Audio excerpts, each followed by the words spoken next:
Shalom, blessings, warriors of Yahuah and the truth. Today we are going to be continuing on with the BYNV, Natsarim version scriptures. If you haven't yet, please like, subscribe, and share down below so that the message of Yahuah can get to as many people as possible. And drop a comment, say hello, or say shalom. And Bella Beanie is still here co-hosting with me in her princess dress. Yes. Okay. So let's see if Mommy can open this book and read over here and not have to hold it. Because I have to hold you too, Beanie. Oh, goodness. I got too many papers in here. Okay. So we are on Shemoth, Exodus 3. Okay. And Moshe was shepherding the flock of Yethro, his father-in-law, the priest of Midian, and he led the flock to the back of the wilderness and came to Horeb, the mountain of Elohim. And the messenger of Yahuah appeared to him in a flame of fire from the midst of a bush. And he looked and saw the bush burning with fire, but the bush was not consumed. And Moshe said, "Let me turn aside now and see this great sight, why the bush does not burn." And Yahuah saw that he turned aside to see, and Elohim called to him from the midst of the bush and said, "Moshe, Moshe." And he said, "Here I am." And he said, "Do not come near here. Take your sandals off your feet, for the place on which you are standing is set apart ground." And he said, "I am the Elohim of your father, and the Elohim of Abraham, the Elohim of Yitzchak, and the Elohim of Yaakov." And Moshe hid his face, for he was afraid to look at Elohim. And Yahuah said, "I have indeed seen the oppression of my people who are in Mitzrayim, or Egypt, and have heard their cry because of their slave drivers, for I know their sorrows.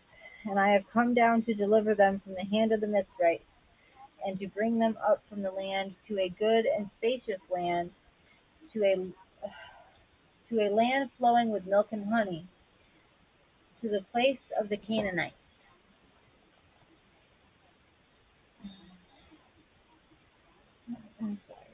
and the Kittites, and the Amorites, and the Perizzites, and the Kuis, and the Yebusites.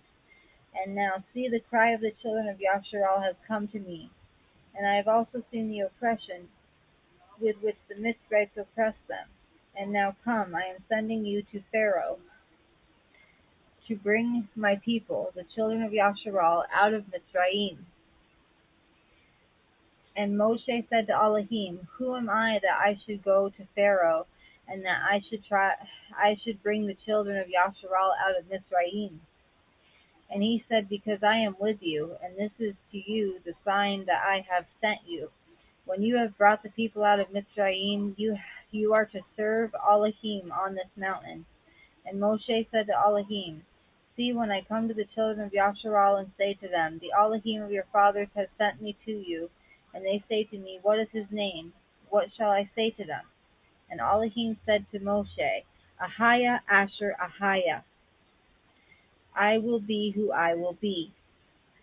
And he said, "Thus you shall say to the children of Yasharal, 'Ahaya has sent me to you.'" And Elohim said further to Moshe, "Thus you are to say to the children of Yasharal, 'Yahuah Elohim of your fathers, the Elohim of Abraham, the Elohim of Yitzchak, and the Elohim of Yaakov has sent me to you. This is my name forever, and this is my remembrance to all generations. Go, and you shall gather the elders of Yasharal together, and say to them, Yahuah Elohim of your fathers, the Elohim of Abraham, of Yitzchak, and of Yaakov, appeared to me, saying, I have indeed visited you, and seen what is done to you in Mitzrayim. And I say, I am bringing you up out of the affliction of Mitzrayim to the land of the Canaanite, and the Kittite, and the Amorite, and the Perizzite, and the Kui, and the Yebusi, to a land flowing with milk and honey.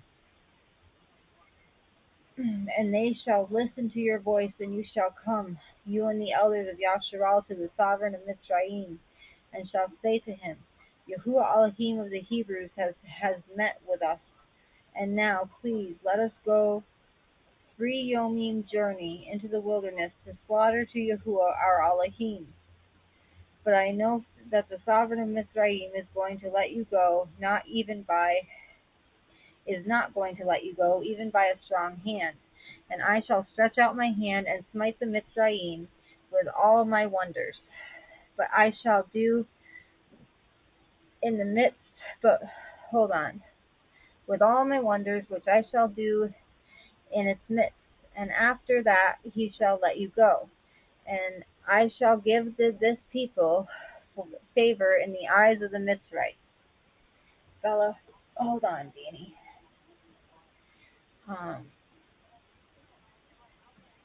And it shall be that when you go, you shall not go empty-handed. But every Asha shall ask from her neighbor and from the stranger in her house objects of silver and objects of gold and garments. And you shall put them on your sons and on your daughters, and shall plunder the Mitzrayim. Next time we will be reading Shemoth, Exodus 4.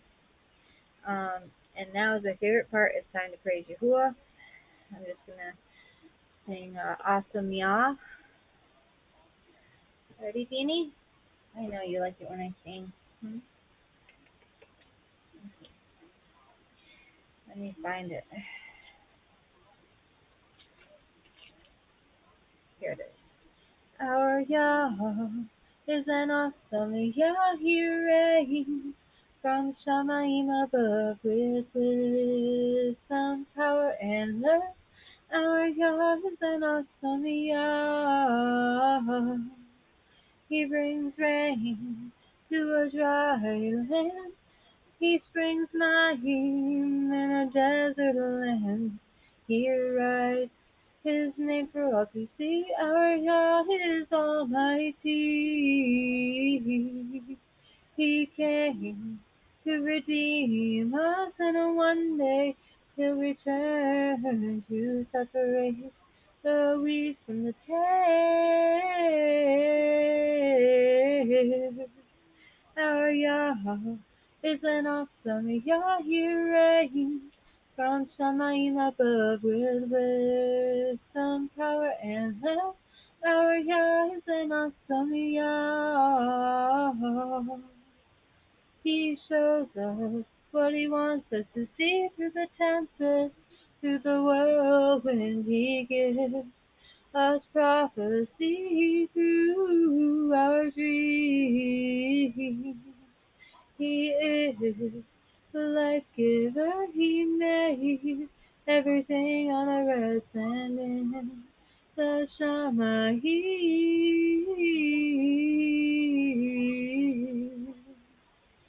Our Yah is an awesome Yah. He reigns from Shamayim above with wisdom, power, and love. Our Yah is an awesome Yah. Hallelujah. Hallelujah. Oh, beautiful. We love you all with an everlasting love, as our Abba Yahuah and the Shamayim loves each and every one of us. Ready? Shalom, shalom, shalom. We love you all so much. Until next time.